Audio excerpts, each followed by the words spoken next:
যে আমাদের সংবিধানের 106 অনুচ্ছেদে এর সাংবিধানিক যৌক্তিকতা কতটুকু এবং রাষ্ট্রপতি এই সংবিধান মোতাবেক এই সুপ্রিম কোর্টের উপদেষ্টামূলক মতামত গ্রহণের মাধ্যমে যে অন্তর্বর্তীকালীন সরকার গঠন করেছেন সেটা সঠিক হয়েছে কি হয়নি। আমি আদালতকে বলেছি, দেখেন যে 5ই আগস্টের পরেই বঙ্গভবনের থেকে ইস্যুকৃত 7ই আগস্টের ইস্যুকৃত একটি সংবাদ বিজ্ঞপ্তি থেকে দেখিয়েছি 5ই আগস্ট বঙ্গভবনের 3 বাহিনীর প্রধান এবং বিভিন্ন রাজনৈতিক দল, যে দলের মধ্যে বিএনপি, জামাত ইসলামী সহ অন্যান্য ক্রিয়াশীল রাজনৈতিক দল এবং বৈষম্যবিরোধী ছাত্র আন্দোলনের নেতৃবৃন্দের উপস্থিতিতে সেদিনই সিদ্ধান্ত গৃহীত হয়েছিল এবং বর্তমান যে মাননীয় আইন উপদেষ্টা ডক্টর আসিফ নজরুল তিনিও সেই বৈঠকে উপস্থিত ছিলেন। সেখানে সিদ্ধান্ত গৃহীত হয়েছিল যে একটি অন্তর্বর্তীকালীন সরকার গঠন করা হবে। এই অন্তর্বর্তীকালীন সরকার গঠনের সিদ্ধান্ত সেদিন হয়েছিল।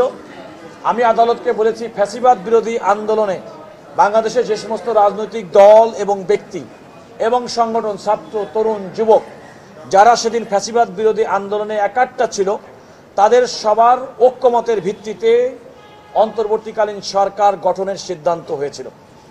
যেহেতু তাদের সবার ঐক্যমতের ভিত্তিতে অন্তর্বর্তীকালীন সরকার গঠিত হয়েছিল, আমি আরেকটি কথা বলেছি যে আমাদের সংবিধান অনুযায়ী আমাদের রাষ্ট্রপতি কিন্তু নির্বাহী বিভাগের অন্তর্ভুক্ত একজন ব্যক্তি এবং সেই কারণে যেহেতু রাষ্ট্রপতি সাংবিধানিকভাবে তিনি নিয়োজিত ছিলেন এবং তিনি তার নেতৃত্বে তার সভাপতিত্বে অনুষ্ঠিত বৈঠকে অন্তর্বর্তীকালীন সরকার গঠনের যে সিদ্ধান্ত নিয়েছিলেন সেটা সংবিধান সম্মত। আমি আদালতকে এও বলেছি যে 6ই আগস্ট 2024 তারিখে রাষ্ট্রপতি সংসদ ভেঙে দিয়েছিলেন। তার পরবর্তীতে 8ই আগস্ট আমাদের অন্তর্বর্তীকালীন সরকারের শপথ হয়, একই দিনে অ্যাটর্নি জেনারেলের নিয়োগ হয়, একই দিনে আমাদের প্রধান উপদেষ্টা ডক্টর মোহাম্মদ ইউনূসের শপথ অনুষ্ঠিত হয়। পরদিন সংবিধানের ধারাবাহিকতায় 9ই আগস্ট 2024 তারিখে বাংলাদেশের প্রধান বিচারপতি নিযুক্ত হন। অ্যাটর্নি জেনারেল নিযুক্ত হয়েছেন তিনিও সংবিধান অনুযায়ী। অর্থাৎ আমি আদালতকে বলেছি যে 5ই আগস্ট বাংলাদেশের ছাত্র জনতার গণ আন্দোলনের মাধ্যমে একটা ফ্যাসিবাদের পতন হলেও আমাদের সাংবিধানিক ধারাবাহিকতা এবং সাংবিধানিক বিধান তখন থেকেই প্রযোজ্য ছিল এবং পরবর্তীতে যে সমস্ত কার্যক্রম হয়েছে সবগুলোই এই সাংবিধানিক ধারাবাহিকতা এবং সাংবিধানিক নিয়মের মধ্যে হয়েছে। এবং আমি আদালতকে এও বলেছি যে বর্তমান সময়ে আমাদের যে সমস্ত রাষ্ট্রের যে সমস্ত অর্গান কাজ করে, পরিচালিত হয়, একটা নিয়মিত সরকার যেভাবে কাজ করে ঠিক সেভাবে কিন্তু অন্তর্বর্তীকালীন সরকার কাজ করছে। যেহেতু অন্তর্বর্তীকালীন সরকার কাজ করছে, সুতরাং এই সরকারের কোনো সময়সীমা লিমিট কিংবা যে সমস্ত বিষয়গুলো নিয়ে মহসিন রশিদ সাহেব প্রশ্ন করেছেন সে সমস্ত বিষয়গুলো সাংবিধানিকভাবে টিকবে না এবং সে কারণে হাইকোর্ট সঠিকভাবে তার মামলাটি খারিজ করেছেন।